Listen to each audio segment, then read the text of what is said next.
السلام عليكم، رمضان كريم. في هذا الفيديو غنقدم لكم تحلية كريم بغولي بطريقة سهلة وبسيطة.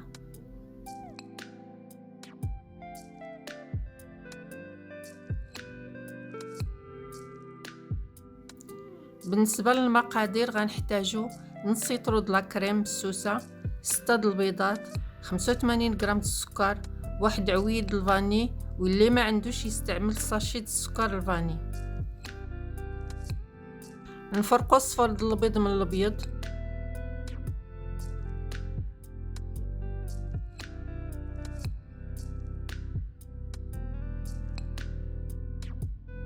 ونحتفظوا بداك البيض الابيض في المجمد حتى نحتاجوه لشي وصفه اخرى.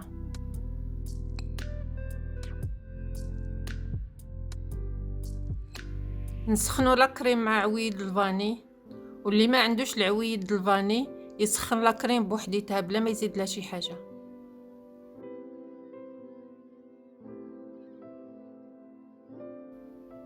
ونستناو حتى يطلعوا الفقاعات مع الجناب، نحيدوها من العافيه.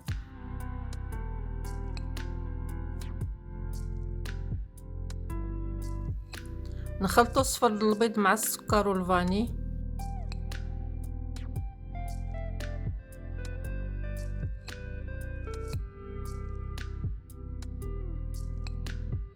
ونزيدوا عليهم لاكريم شويه بشويه ونخلطوا باش ما يطيبلناش البيض، ونستمروا بنفس الطريقه حتى نساليو لاكريم.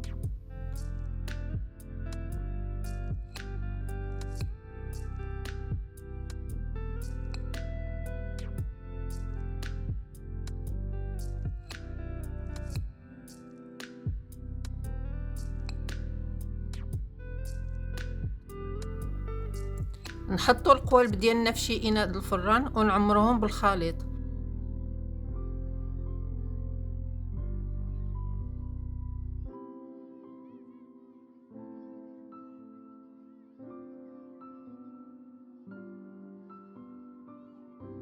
ماشي ضروري تستعملوا نفس القوالب اللي عندي، تقدروا تستعملوا اي نوع د القوالب اللي عندكم.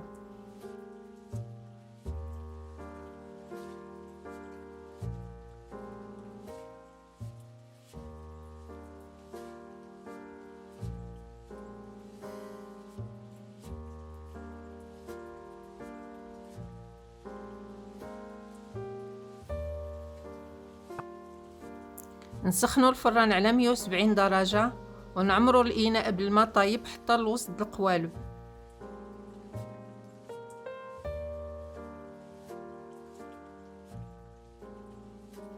وندخلوهم الفران ونخليوهم يطيبوا من 30 حتى ل 35 دقيقة.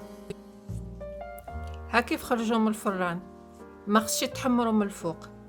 نحيدوهم من الإناء ونخليهم يبردوا شوية وندخلوهم الثلاجة 1-2 سوايع.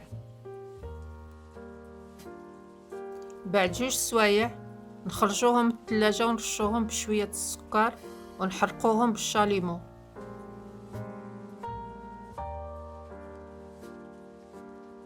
واللي ما عندوش الشاليمو يرشهم بالسكر بنفس الطريقة، ويسخن مزيان ظهر المعلقة على البوطة ويدوز عليهم من الفوق باش يتحرق السكر.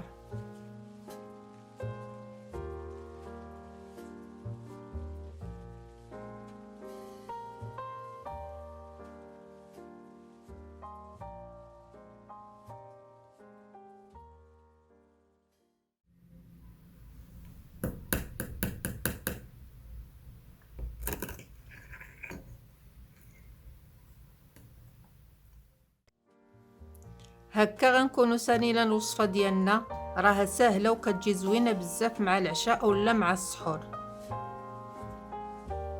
كنتمنى يكون عجبكم الفيديو، وما تنساوش تابوناو القناه وتضغطوا على الجرس باش يوصلوكم لي فيديو الجايين ديالنا.